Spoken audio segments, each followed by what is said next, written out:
My girlfriend texted, "I gave your dog to a shelter. He shed too much." While I was at my father's funeral, I didn't respond. I just retrieved my dog, packed her belongings, and had her evicted for violating the lease. The dog was a registered ESA. When she came home to find the sheriff, original post I, 29 male, am sitting in my apartment with my dog Duke, sleeping next to me, still processing everything that happened this week. My dad passed away last Tuesday after a 2-year battle with cancer.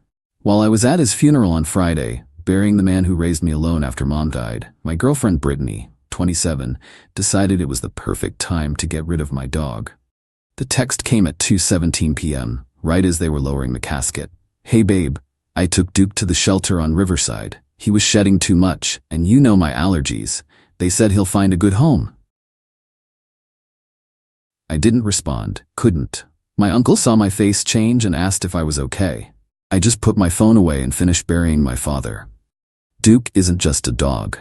He's my registered emotional support animal, prescribed by my psychiatrist 3 years ago for PTSD and severe anxiety after I was in a bad car accident. He's literally documented as medical equipment. Brittany knew this. She'd lived with us for 8 months. After the burial, while everyone else went to the reception, I drove straight to the shelter. 45 minutes of pure panic thinking about Duke, who has separation anxiety and doesn't do well with strangers. The shelter staff was horrified when I explained. They immediately brought Duke out. He was shaking in a corner of a cage, wouldn't eat. The moment he saw me, he started crying. I'm not ashamed to say I cried too. Right there in the shelter lobby the day I buried my dad. "Ma'am said he was aggressive and you were deployed military," the shelter worker told me. "We almost put him on the euthanasia list for Monday." She lied. She told them Duke was aggressive, he's scared of butterflies, and that I'd abandoned him. 3 more days and my dog would have been dead. I took Duke to my truck, called my buddy Anthony, who's a locksmith, and asked him to meet me at my apartment in an hour. Here's the thing about my apartment. I'm the sole leaseholder. Brittany moved in 8 months ago, but was never added to the lease. She's technically a month-to-month tenant at best. And the lease specifically states that my ESA is permitted and protected under the Fair Housing Act. Attempting to remove, harm, or rehome an ESA is grounds for immediate lease violation and eviction. By 6 p.m. Friday, locks changed, all her stuff packed in boxes, eviction notice taped to the door, police report filed for theft. Duke is legally medical equipment worth $2,500, including training. Restraining order paperwork started. She came home at 11:30 p.m. from her girls' night, drunk, laughing on the phone. The laughter stopped real quick when her tea didn't work. Update 1. The entitlement begins. Saturday morning, 7 a.m. The pounding started. "Jackson, open this door right now." I opened it with the chain on. Duke immediately started whimpering and hid behind my legs. "What the hell is wrong with you?" she screeched. "Open the door. You gave away my medical equipment while I was at my father's funeral. We're done." "Medical equipment? It's a dog, a dirty, shedding dog. He's a registered ESA. You committed theft. Your eviction notice is on the door. Your stuff is in boxes. Take them and leave." She tried to push past me. I closed the door. She called the cops.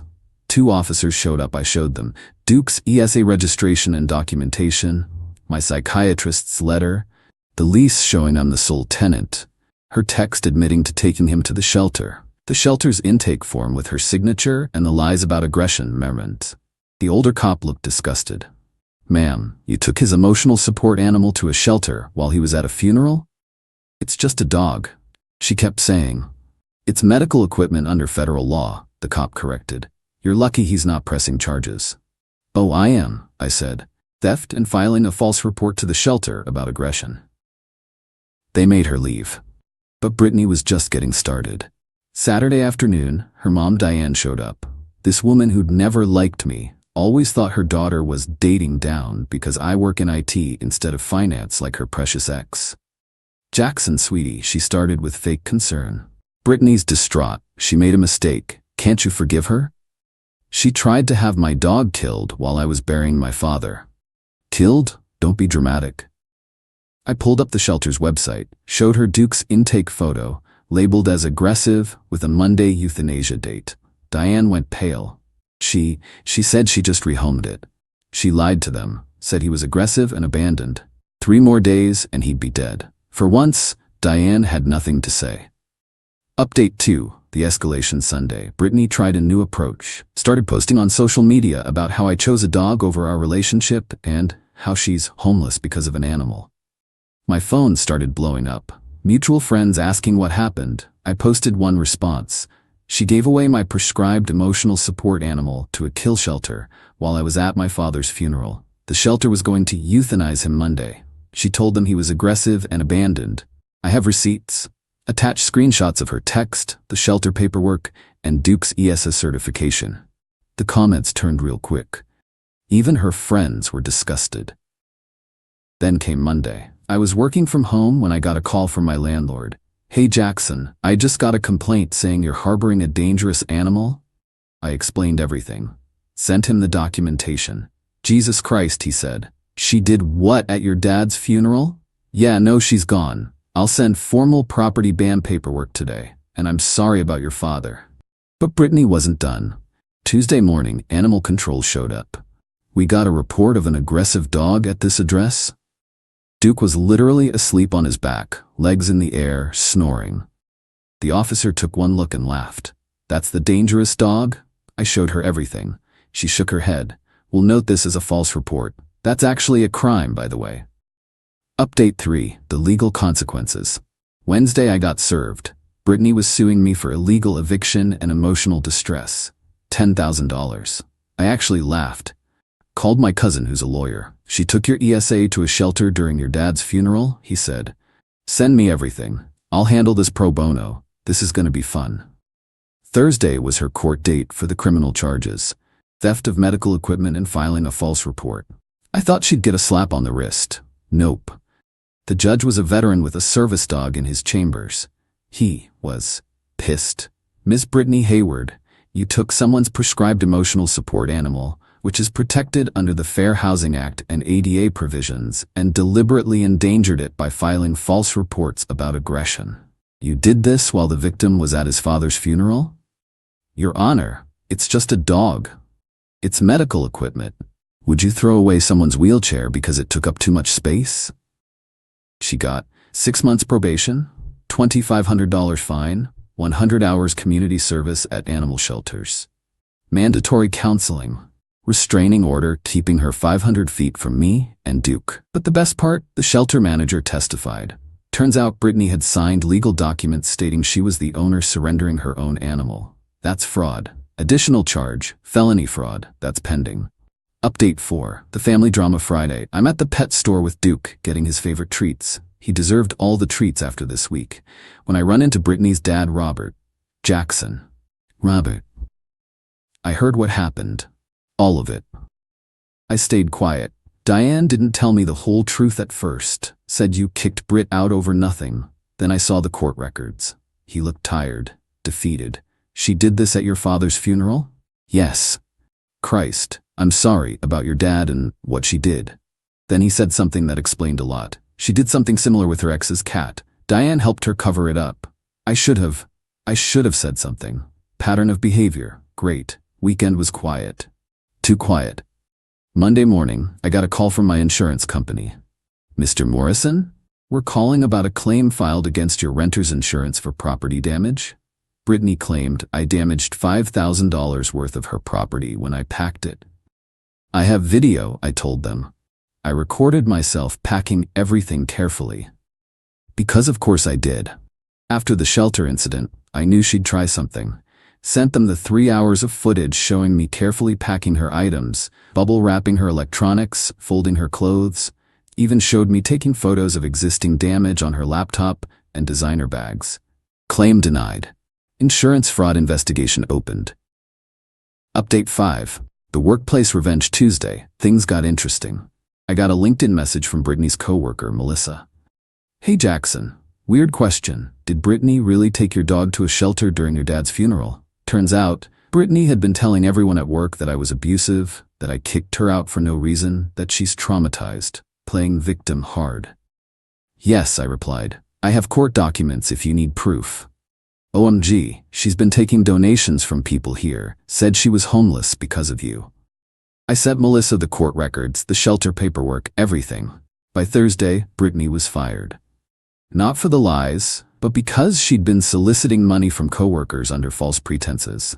That's against company policy. And someone, not me, forwarded everything to HR, including her felony fraud charge. She tried calling me 67 times from different numbers, left voicemails crying, screaming, apologizing, threatening. All saved and sent to my lawyer. Friday, the real karma hit. Update 6, the apartment hunt. Brittany's friend Amy reached out. We'd always gotten along, and she was horrified by what Brittany did. Jackson, I thought you should know, Brittany can't find an apartment. Turns out, having an eviction, criminal charges, and a restraining order makes you pretty unrentable. Plus, when landlords Googled her name, the first result was a news article. Local woman charged with fraud after surrendering boyfriend's emotional support dog during father's funeral. Yeah, it made the news. Slow news week, I guess. But here's where it gets good.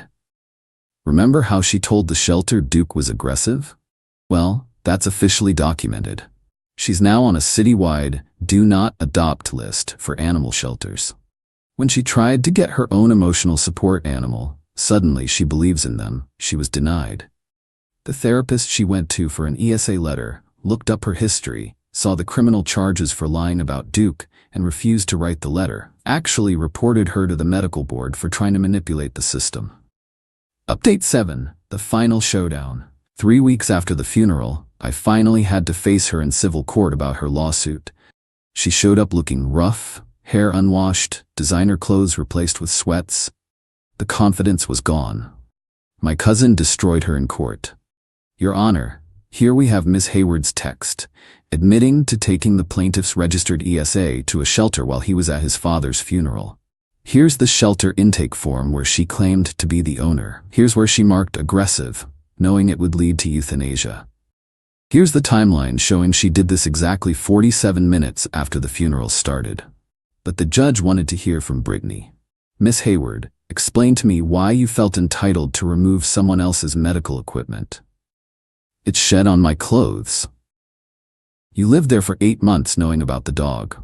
Why that specific day? She actually said it. I knew he couldn't stop me during the funeral. The judge's face. I've never seen such disgust. So you deliberately waited until he was at his most vulnerable, burying his father to dispose of his emotional support animal? I didn't think. No, you didn't think. You didn't think about anyone but yourself. Judgment, her lawsuit dismissed with prejudice. She owes me $2,500 for Duke's documented value, $3,000 emotional distress, $5,000 punitive damages, all legal fees. Total, $14,500 she doesn't have. But I wasn't done. Update 8. The garnishment. Brittany had no money to pay. She was living with her parents, unemployed, facing criminal charges. But my cousin's a shark. Wage garnishment follows her for years, he explained. Every job she gets, 25% comes to you until it's paid. We filed the paperwork. She'll be paying me back for the next decade, minimum. But the real satisfaction came from an unexpected place. Her ex, Thomas, reached out, the one with the cat she'd gotten rid of. Hey man, heard what happened. She told me my cat ran away. Now I know the truth. He's filing charges too.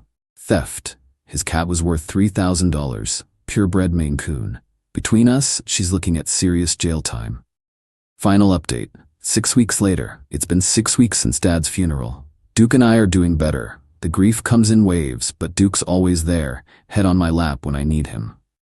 Brittany took a plea deal. 2 years probation. $10,000 total fines. 300 hours community service. Banned from animal ownership for 5 years. Felony on her record. She has to report to a probation officer monthly, pay me monthly, and can't leave the state. Every job application, she has to check yes on criminal history. Every background check shows fraud and theft.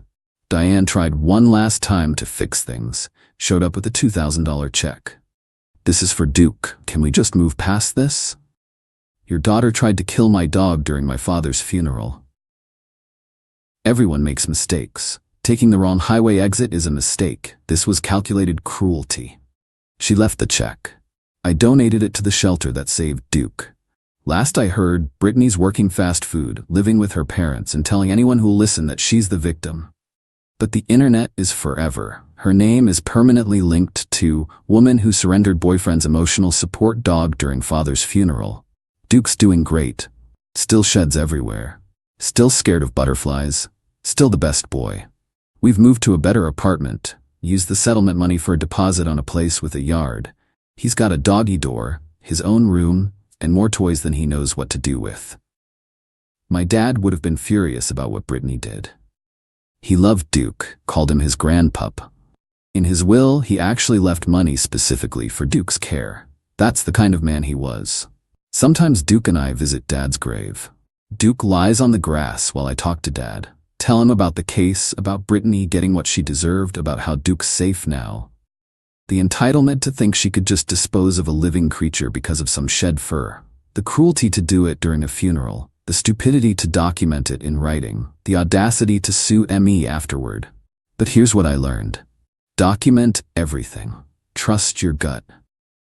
Don't let anyone minimize your needs or your bond with your pet. And never ever date someone who doesn't respect your animals. Duke's snoring next to me as I write this. Still sheds everywhere. I wouldn't change a thing. To everyone who messaged support, thank you. Duke's gotten more treats and toys from internet strangers than I can count. He's living his best life. To Brittany, if you're reading this, yes, I chose the dog. Would choose him again, every single time. Enjoy probation. Edit. Since many asked, yes, Duke has an Instagram now. He's terrible at selfies but great at looking confused. Edit 2. The shelter that saved Duke received $50,000 in donations after the story went viral. They renamed their medical ward Duke's Den. We visit monthly so Duke can show the scared dogs that things get better.